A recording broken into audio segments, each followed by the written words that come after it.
Hey, Jemiah.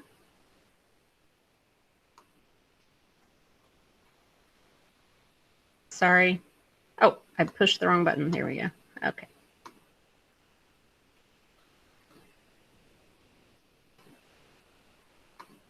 All right. Okay. Can you see the book that I have over here? Okay, good. All right, so I'm just going to keep a list for myself so that I know that it's only, what, 7 more weeks of school after this week. I've lost track of time. But just so that I don't repeat myself, because that's completely possible this time. So we're going to be reading Some Places More Than Others by Renee Watson. And we did a book by her, Piecing Me Together. I think it was one of my first ones. So this is an author that we have looked and seen before, but different character. So, yeah. Put that over here. All righty.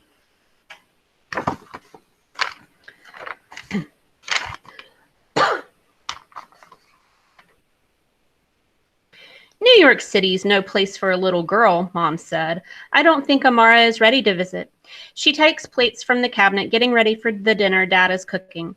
I'm sitting at the kitchen island reading, sort of. I've been on the same page for the last 15 minutes because instead of reading, I'm listening to Mom and Dad's conversation.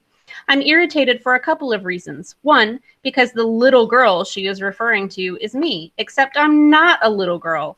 Exactly 2 weeks and one day from today, I will be 12 years old. And besides, it's not like there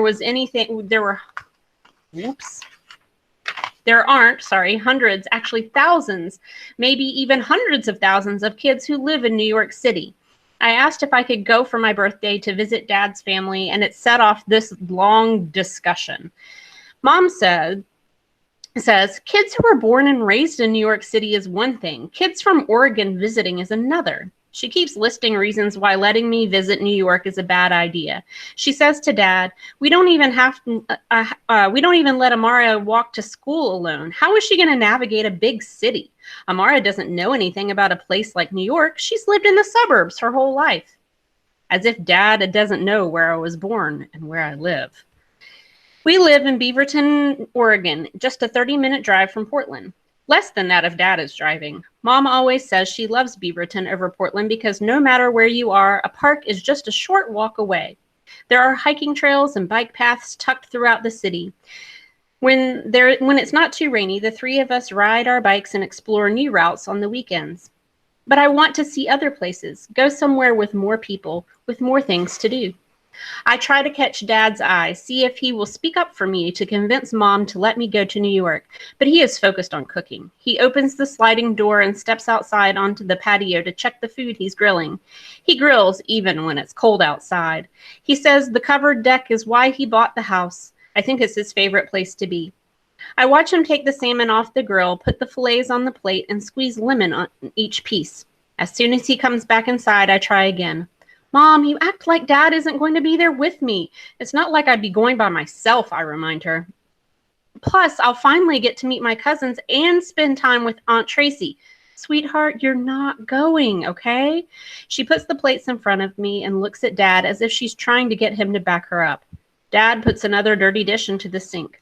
I know Mom will fuss about that later. Dad is the best cook ever, but he uses just about every bowl, plate, knife, spoon, and fork in the kitchen by the time the meal is prepared. He cooks a big family meal once a month because most of the time he's traveling for his job or too busy to come home early enough for dinner. And tomorrow morning, Dad is leaving for LA, which means Mom and I will be eating takeout for the next few days. Mom eyes all the dirty dishes in the sink. Babe, you're going to have to wash those. You can't just leave this mess for Hannah to clean. Don't we pay Hannah to clean the house? Dad asks. Mom lets out a sigh, and I know this means she has had enough with both me and Dad. I get up and take the plates over to set the table, the one in the kitchen. We mostly eat in here instead of the formal dining room. We only eat there on Thanksgiving or when guests are joining us. Right now, it's an extension of Mom's workroom. Her sketches, along with fashion magazines and swatches of fabric, she spread across the table. Mom designs dresses and sells them in her boutique in downtown Portland's Pearl District. It's called Amara's Closet, which I know sounds amazing to most people, especially my friends. I mean, none of them have a whole clothing line and store named after them. But since there's nothing in that boutique I'd actually wear, it's not that big of a deal for me. I'd much rather wear the clothes Dad gets for me. He's the vice president of sports marketing at Nike and oversees branding and special events like the annual All-Star basketball games and the launching of new shoes. Sometimes Dad will brings me shoes that aren't even in stores yet, but mostly I rotate my Air Jordan Retro collection. I have 1 through 12, but my favorites are the AJ4. I get those every time they come out. As Dad takes the pan of roasted potatoes out of the oven and brings them to the table, Mom says, "I just don't want her going to New York yet." Here's another thing that's irritating about this conversation. Mom is talking about me like I'm not in the kitchen, like she didn't just walk past me, her actual daughter, who can hear everything she's saying. Maybe when she's older, she says. I clear my throat. Like 12, I ask. You've been asking what I want for my birthday. Well, this is what I want. A trip to New York. Dad is going for the All-Star game. Why can't I go with him? He's going for work, Amara, Mom says. And before I can object, Dad gives me a look telling me to let it go. He sprinkles a little salt into the bowl of broccoli and says, "Dinner's ready." We sit at the table and Dad prays over the food. "We thank you, God, not only for this food, but for this family. Bless us and keep us, and please let me go to New York with Dad to meet Dad's side of the family," I blurt out. Dad opens one eye, Mom opens both, and we all say, "Amen." Dad passes the plate of salmon first, and then the potatoes, and then the broccoli. I reach for the basket of homemade dinner rolls and pass it. I swallow my first bite and take a deep breath, just as Mom says, "We're not going to talk about this all night, Amara." How did she know I was going to say something else? I put down my fork. "Can I just say one more thing?" I ask. Both Mama and Dad answer at the same time. Dad saying yes, and Mom saying no. Mom gives in.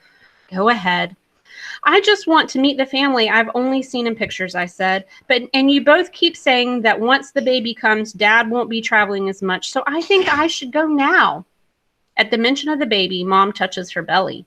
Dad and Mom give each other a look. I knew I'd get them with that. Bringing up the new addition to our family always gets them. Just about every other sentence in their mouth begins with, "Well, once the baby comes, we're not going to be able to." And usually they're not talking about being able to do something is something I love to do. So I'm thinking that this little baby is already messing up my life, and she isn't even born yet. Mom says, "Amara, the answer is no. You're not going to New York for your birthday, so you need to come up with something else you want to do." She drinks from her glass of water and then says, "And you can stop asking, okay?" She rubs her belly again, and I wonder about the little life inside her. I haven't told anyone this, but I don't want Mom and Dad to have another baby. I feel bad for admitting it, especially after all the babies Mom was pregnant with and then lost. When I was younger, I really, really wanted a little brother or sister, but after so many times of wishing and hoping only to have no little brother or sister, I just stopped wanting one. But then Mom and Dad told me they were expecting again. I just said, okay, and walked away and didn't wish or hope or think of names or talk to Mom's belly at all. But this time, the little baby inside Mom kept growing and growing, and in a month, Mom is supposed to have my baby sister.